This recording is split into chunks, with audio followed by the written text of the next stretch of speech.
Hey everybody, welcome back. Don't sleep. Don't sleep. You are tuned into the pajama party insecure week recap, Lord. Yes, that's right. Reporting live from the bedside. Got the pajamas, got the beverage, and I have got plenty of tea to discuss tonight about last night's episode of Insecurity. Yes, girl. Let's get into it. Yes, yes. For those that don't know or that it's their first time joining us, we thank you. We invite you to share this video. If you have not seen the latest episode of Insecure, we will be talking about all of the spoilers. So if not, this is not your chance to log off. I don't care if we spoil it for you anyway. We want you to tune in, tap in, chop it up with us. But definitely send this, share us, send this to a few friends, tag a few people. We'll give y'all about 2 or 3 minutes to get situated and get with us. Okay, grab you some wine, get you some her wine if you got it. Speaking of her wine, let's get into this Marshall. Let's get to the Marshall, y'all. Wait, where the Marshall at? Hello. Where the Marshall? Queen, where the Marshall at, We just had Queen? it. We just had it. It's right there. It's right here. Here she go. Hold on. Hold on, the Marshall. Commercial.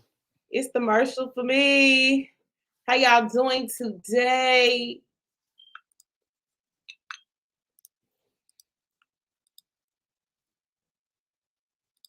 She deserves to relax. She deserves peace.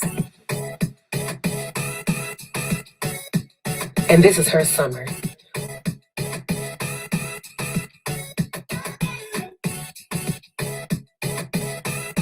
Order today, drink today. Only on herwines.com. Use the promo code DESERVE for free same-day delivery. She deserves this summer. It's fall, but you still deserve. I was just about to say, and baby, you deserve it all year round, 365, November, December, February, September. It don't matter. Brittany got bars tonight, okay? I'm just saying. Oh, let me hear it. Period. Give me a beat. No beat, no beat. I don't even need the beat. I don't even need the beat. No music. That's right, that's right. It's Monday night, and I'm feeling all right. I got my wine. Ish is sitting, she real tight. We about to get into it. It's Insecure recap. We about to go to work, and it ain't about to be no cap. That's all I got. Anyway, beverage, your recap. We're about to go to work. Now I'm hearing my playback. Sorry. Oh, we got one more Marshall though. One more commercial. Let's give him a commercial break a little bit later. Let's go ahead and hop into it. You sure? Yeah, we can run it back. We'll hop into it and run it back later on. Okay. All right. Queen, are you ready to hop into this week's episode of Insecure? Yes. Well, where do we begin? Right at the top. Right at the top. Okay, Issa, Prentice.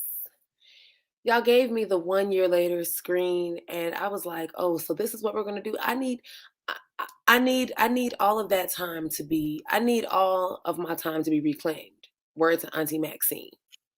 I understand that this is season 5, and we do have to. The story writers are doing a good job of rounding everybody up. Like this episode gave me this is definitely the last season because the vibes were just too perfect, and I still have so many missing questions about what happened after Homecoming. And I also need to know more about Issa and Molly's reconciliation. I thought a little bit about what we talked about last week about fake being back until you back for real. Mm-hmm. And you know what? Upon reflection, that is a real thing. It is.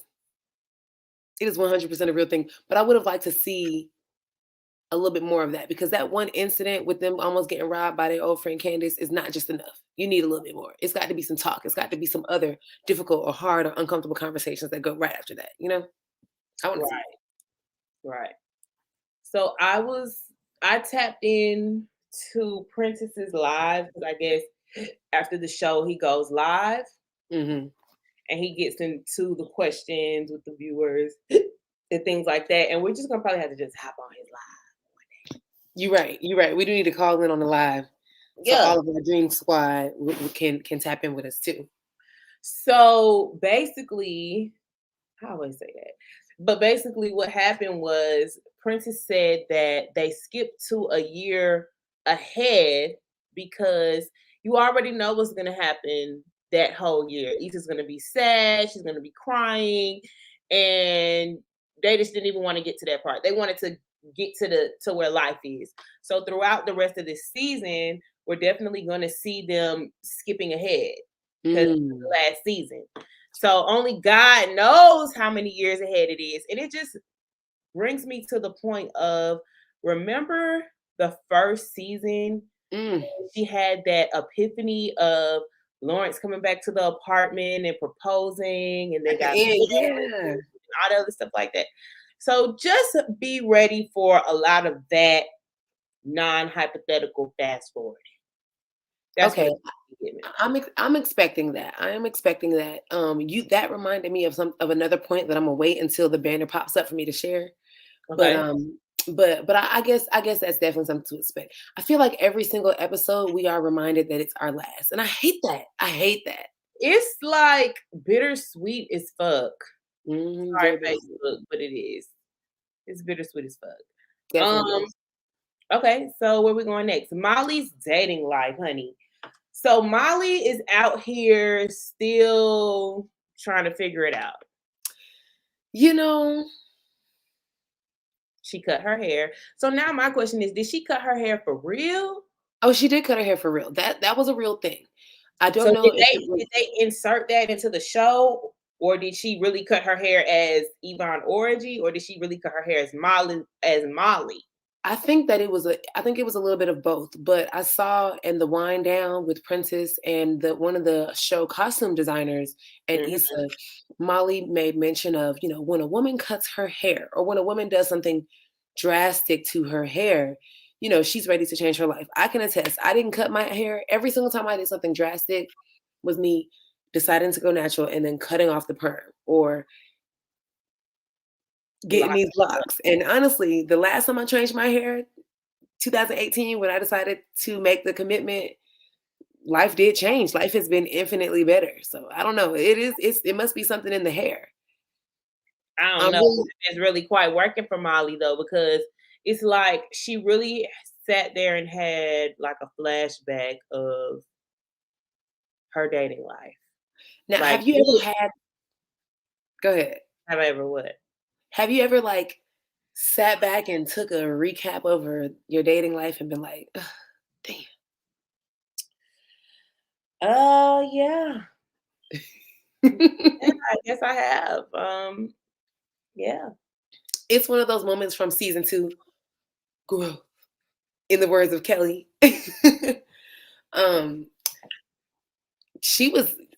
I'm glad that she realized and saw for herself the type of shit that she was on. Okay, because Molly was season 1 through 4. She was on some seriousness, other shit, right? She was tripping.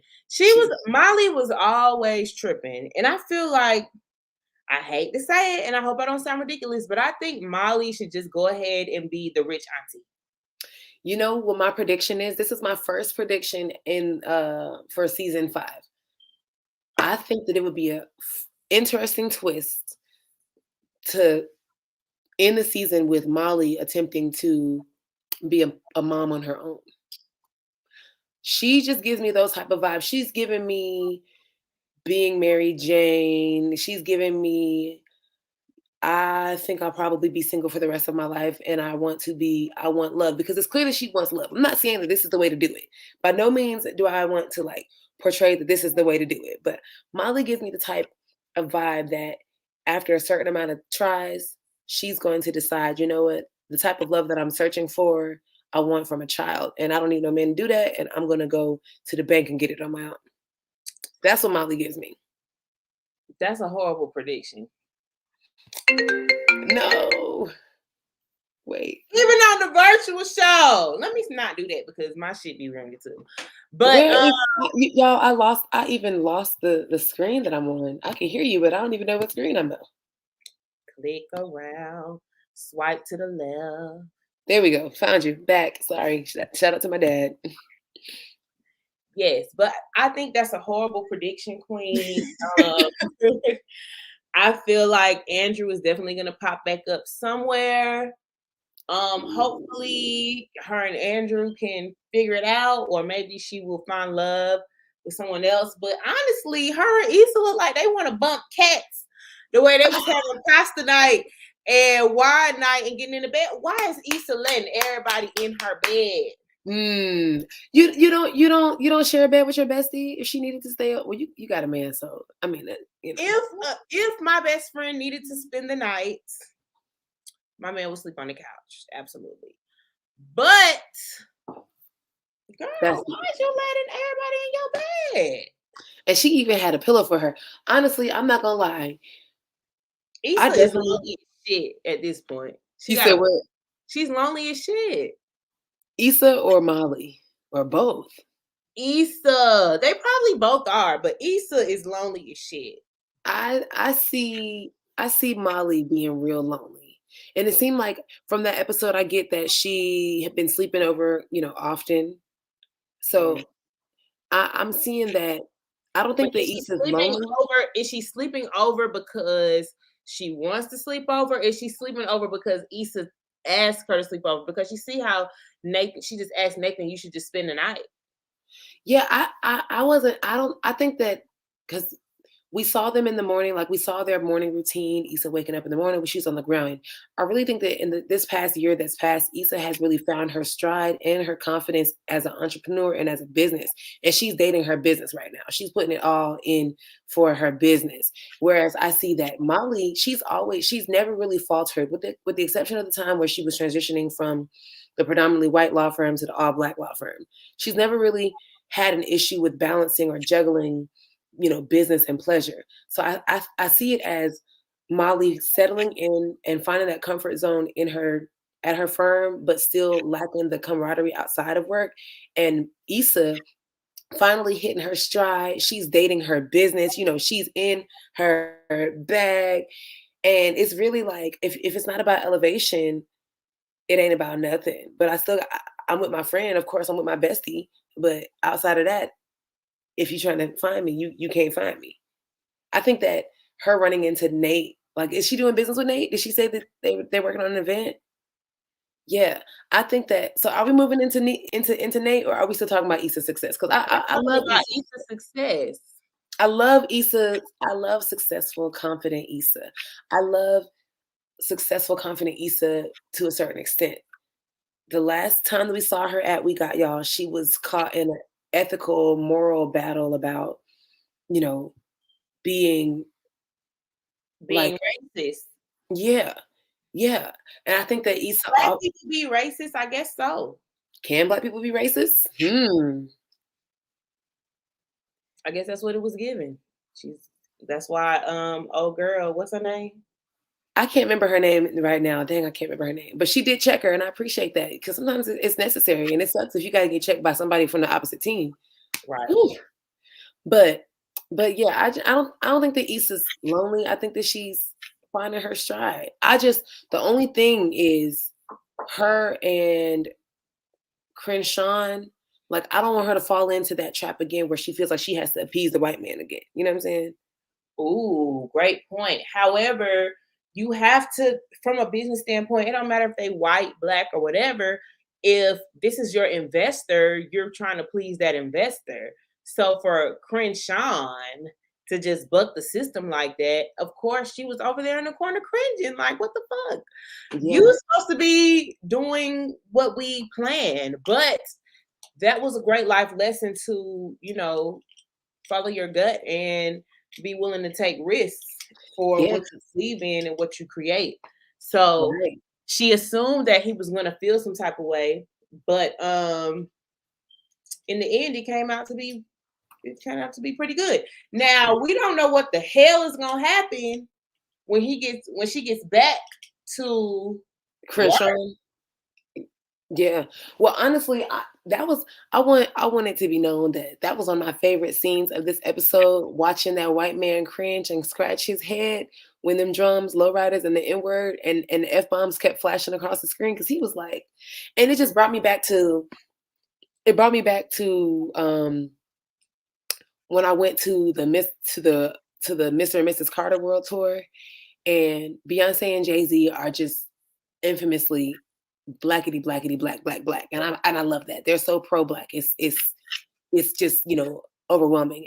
And their production. If you've never been to a Beyonce concert, it's worth every single penny. The next time I go see Beyonce, I'm gonna do it across overseas because I done been about 3 times, but it's worth it.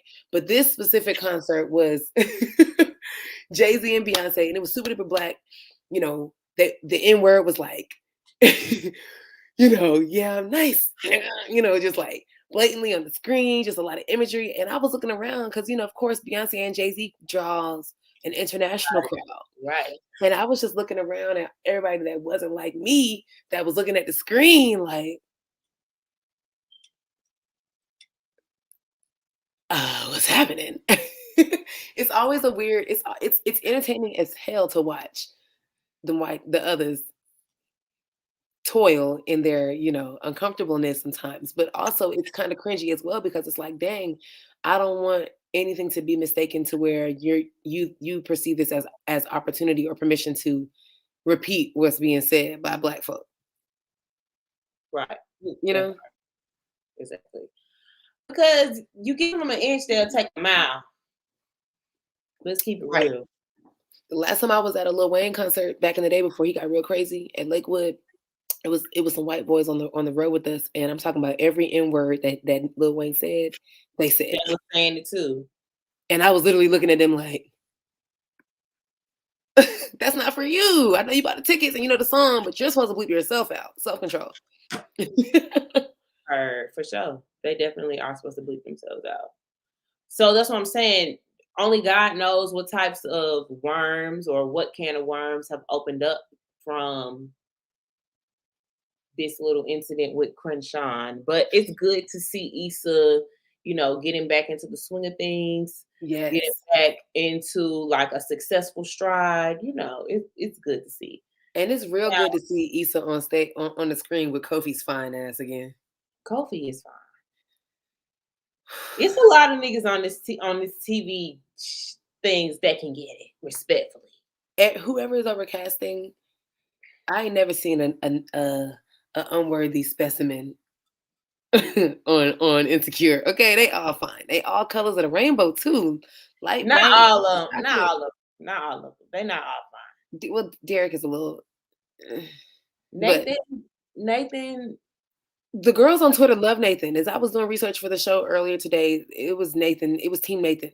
A lot of Team Nathan. Are we there yet? Because we didn't go. I ain't even got the thing, but fuck it. We didn't talk about Crenshawn's future on the show. Is he a recurring cast member for season 5? Is he a client that's on retainer for the block? Is he a potential love interest for Issa? Absolutely not. Because he was giving real big Ralph Angel energy. Do you watch Queen Sugar? No. Girl. Black excellence, black cinematography, black cinematic excellence right there. That's a good one with Kofi Cerebo's fine behind. Ooh.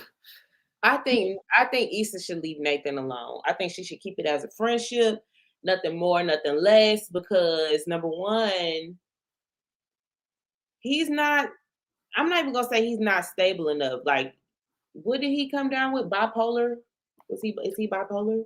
Yeah, he's bipolar. So is a lot of other people out here in this world, in these streets.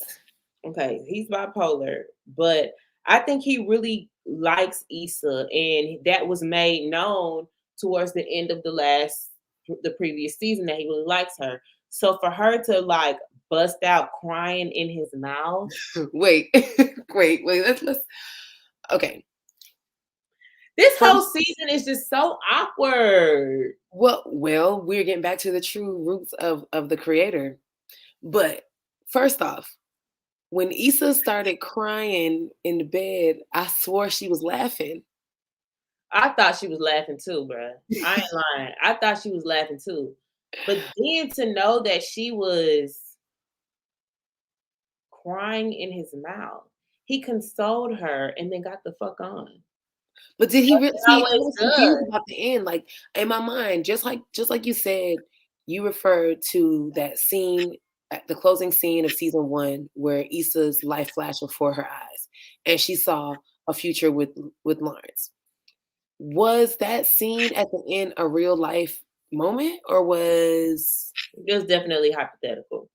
it was a hype? So she really didn't cry in his mouth. He really wasn't there in her bed to console her. It was just her mind, her imagination. No, Issa fucking cried in Nathan's mouth, bro. That shit happened for real in real life. Because he was gonna call his lift, and she said, "Why don't you just spend the night?" He tried to spend the night. They tried to kiss. Issa got emotional. He rubbed her back to sleep. He got the hell on. Because one thing about Nathan, what he gonna do? He Then know how to leave. chunk them deuces when Then it's time. leave. So are we? Why was the reason why Issa cried? Because Issa thought she was ready to move on. She thought she was ready to, live life again without Lawrence. So who do you think those tears were for? Were those Lawrence tears? Those tears were what the fuck tears. I don't think those were Lawrence tears, though. I don't think she was crying like, damn, I miss my nigga. I think she was crying like, damn, I thought I was ready for this, but I'm not ready. Like, I feel Issa, when you've been in a relationship with a nigga for a long time, you are used to that person being your person.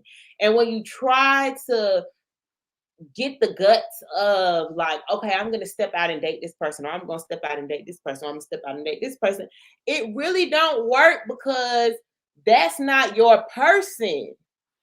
Mm. But she dated other people. She done had a few D's since Lawrence. But and not she this was last doing time. good. And she was doing good until Condoleezza Rice popped back up. And now she got to deal with this. Now, side note, I really hope that Issa Rae and Prentice don't give us Condola's appearance at the end or like the last 2 episodes. I need to see her next week. I feel like she's gonna be coming in hot episode 4, episode 5. Let me talk about how the next preview to the next episode is Lawrence dating. Yes. Which tells us what? Him and Condola not together. Well, did you guys really expect for him to actually be in a relationship with Condola, or just to be a parent, a co-parent? I mean, I expected him to co-parent or something. I don't know what I really can't say what I was expecting, but I wasn't expecting him to be dating. I mean, what can Lawrence do if he really wants to be with Issa and Issa don't want to be with him? Issa gonna end up a stepmama. Watch. The show prediction, that baby ain't Lawrence's. Issa gonna end up a stepmama. End of show prediction. I need one more episode before I make my decision about the trajectory of Issa and Lawrence. But I need more of Condola's backstory, because it really bothers me that everybody is hating on Condola and attempting to say that she trapped this man. That be bothering me. Because she 100% didn't. She said you can choose how much or how less you'd like to be in your child's life, but either way, I'm good. There's no trap. Hey, we had sex. I got pregnant. It's a decision after decision after decision. The decision that she made for herself was, hey, I wanted a baby. Maybe not necessarily this way, but I wanted a baby, so I'm gonna do the responsible thing. But you don't have to do anything. Which, side note, ladies, we are not giving these. We ain't. Now, what would make a woman want to do something like that? You didn't even want to. Yeah, I did. You didn't even want to give your husband a baby. People change their mind. You never changed your mind before? You can change your mind about what kind of shoes you want to wear. You can change your mind about your future. You can change your mind about what type of job you want to work. You can change your mind about if you want to be a parent or not. People change their minds. That is a 100% common and natural thing. So if she decided that she did not want to be a parent in her former marriage, because clearly she wasn't married to him for long enough, she changed her mind. Look at Jeannie Mai, when she was married in her first relationship to Kevin. She and him divorced because she did not want children. That was not her person. And look at her now, pregnant with a gut full of Jeezy's baby. but they still had their own. If she still had her own insecurities within that relationship that they were not sharing. Yeah, as does everybody in everybody else's relationship, but that don't stop nobody from changing their mind. As a woman, well, speaking for me, Hmm. I'm not bearing child with no man that I'm not really thinking about being with. It happens all the time, girl. Let me I'm not bearing a child without this Negro's help. let Let's me make it let me make it real. Well, without the help, that's true. Let me make let, How let can me you just hold on. How can you just be like, I'm just had this baby without you? Girls What? do it all the time. No, ladies. Girls do it all the time. So if a girl decide if a woman says, I would like to be in a relationship, in a committed relationship, and I would like to be a mother. I would like to share in that legacy of bringing a child into this world. And the relationship didn't work. So you expect the woman to say, "Well, dang, just be," and she's pregnant, and the relationship is not showing that it works, and the girl's pregnant. How fair is that to say, "Well, you know what, girl, since that relationship ain't work, you can't have a baby either." That's that woman's own choice. And like she said, like she's got it. She's not about. I doubt that Issa is about to portray Condola as a nagging baby mama who is who's problematic and dramatic. Kudos to Issa for finally spotlighting a positive baby mama, because we out here, we exist. We ain't seen her as a baby mama yet. So how could you even make that assumption I'm that hope how it's could it's a you prediction. I'm give making a prediction. that kudos? Like I'm we making haven't seen coronavirus as a mama. Y'all better stop talking about this girl. We have not seen Corn Chip do a damn thing. But based on her character, do you really perceive her as being the messy type? I don't perceive her as being the messy type. I perceive her as being the person that's like, you don't want to be in your child life. You don't got to be in your child life. I'm not gonna force you to be in the child life. And that's a dream. But that's Because not healthy for the child. How you know the child don't want a daddy? girl, how many? Let's be realistic. Let's be realistic. Do you want a baby mama to be the woman that is attempting to force a non-conforming parent, being heckling that parent, hassling them, and forcing them to do something that they don't want to do? Are you getting or are we blaming or getting mad at a woman for carrying on and doing what the hell she got to do regardless, because she's pregnant? Either way, the masses and the media is so crazy. This is what I hate about Condola's role on the show and how everybody responds to her. First off, about 70% of these women that got something to say about Condola are living extremely similar scenarios in their own personal lives. It is nothing wrong with a single mother that is committed to taking care of her child with or without the help of that child's father. Of course, I'm not as a person that is a supporter for the Black family structure. I believe that it is important for a child to have both her mother and her father. But if a child does not have her father that willingly wants to be in the child's life, are we holding the mother accountable for doing what she got to do to carry on? That's crazy. You want a woman to literally chase and badger a man that has made clear that he don't want no parts? Why No, does we it ain't got have to time for be that. Chase and Badger though? It don't have to be Chase and Badger. But it's, I mean, I don't think that she's saying you can decide how much you want to be in your child's life. Regardless, your child is gonna be straight. I made the same decision and choice. Okay. We just gonna have to see what happens because this conversation can go so many ways right now. We just gonna have to see what happens with canola oil.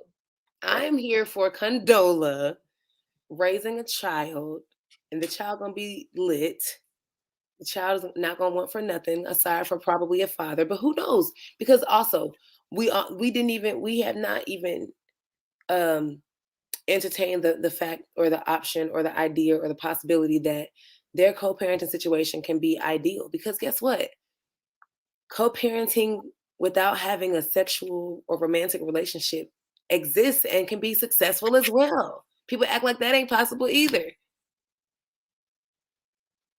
And Lawrence doesn't seem like the type that would be like, you know, an ain't shit type of dad. Lawrence seemed like the type to be like, all right, when's the weekends that I got her? Okay, cool. I'm gonna pick my baby up. And we're gonna do lame, corny stuff.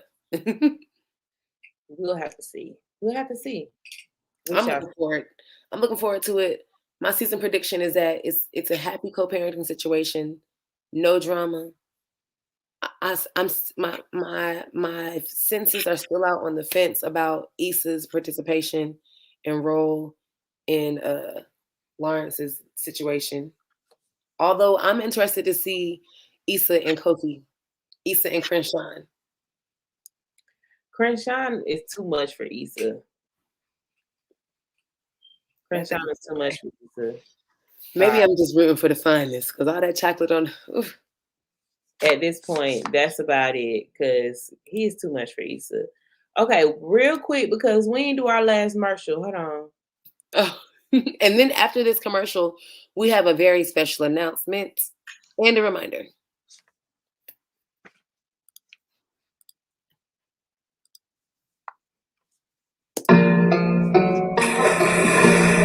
Tsunami. Introducing Tsunami Wave Surfers. Handcrafted and Italy. Drop ships directly to your door. To get a pair, hit the link in the bio right now. Wave, surf, splat, snap, big drink. Italian love and sway. Either way. Surf, splat, snap, wave, surf, splat. All right, y'all. Shit. This is so cool. That is so cool. We hear it. Sorry, guys. Okay. What's the announcement? All right, y'all. Well, if you haven't known, you've already seen it on your timeline. Nightmare Radio is hosting the Nightmare Before Christmas holiday soiree and live party December 18th. Tickets are on sale right now. This ticket, this special early bird don't sleep edition ticket gets you in our door, access to unlimited food in an open bar, but we only have a very, very, very limited amount of those special early edition tickets. So if you're watching this broadcast live, if you're watching on the recap, or if you are one of our personal friends and you are an active resident in one of our live group chats, then this is your reminder to get your ticket now, because after that, the price goes up, baby. Okay? The price goes up. And what you need to know is you need to put that on. Okay? Put it on. And for the people outside of the Metro 285, put that on means put on your best pieces and rock out with your cock out. But please put the cock away for this. I mean, it's gonna be cold. So if you want the freeze, then put it. But yes, I'm looking forward to it. Yes. And if you've been rocking with us for a long time, this party is so special to us because we are celebrating 2 successful years and a very successful harvest for Nightmare Radio Show. So if you've been rocking with us from the very beginning, which a lot of you have, then you all had the chance to party with us before the pandemic shut the world down. So you already know how we coming. The vibes are always supreme. It's always going to be a great time, and we cannot wait to invite you into our a place where we record the show regularly, the Plug ATL. Shout out to the Plug and our family at the Plug. Hey y'all.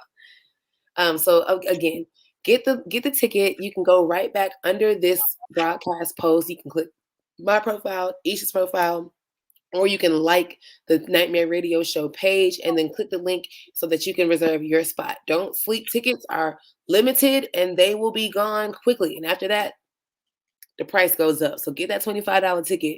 You're not going to find open bar and food and vibes like this for $25 at Christmas time. $5, never nowhere at all. So please stop playing. You think? Come on. Spend that little Christmas check with us. And before we get to December, we are 19 days away from our community impact project. This year, this year, Nightmare Radio Show has decided that we are going to feed 100 DeKalb County families. We're doing a food donation giveaway on November 20th. at the Southeast Atlanta Sports Complex off Hillville Road in Lithonia, Georgia. You can register and reserve your box online at nightmareradioshow.com.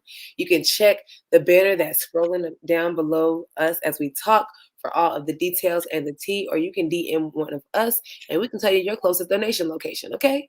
Period. Please donate, and please also don't be afraid to say you need help. Yeah. If you know you're in need this holiday season, please go to our website, nightmareradioshow.com, fill out the registration form. And if you are, a little shame, you got some shame in your game, Why? look, Get you we'll some, put one in your trunk. We'll put a box in your trunk. It's gonna you be better fine. get you some free food. Yes. Ain't no shame in the game. Ain't no shame at all. Okay. We want to make sure that we love our community so much. Literally would not be who we are without the community. So this is something that you're going to see Nightmare Radio Show involve themselves in repeatedly, time after time. So every season, we will try to bring a way that we can give back to the community that raised us. Yes, we sure will. Well, that's all we got for the night. Yes. I done yawned out here, girl. Ooh. You yawning, you sleeping, you got your pajamas on, we reporting live from the bedside, so you can just roll over and hop in that thing. It's the pajamas that's messing me up. But I'm going to stay up because I got a lot to do. You guys don't sleep, or good night. And we'll catch y'all next week. See y'all later.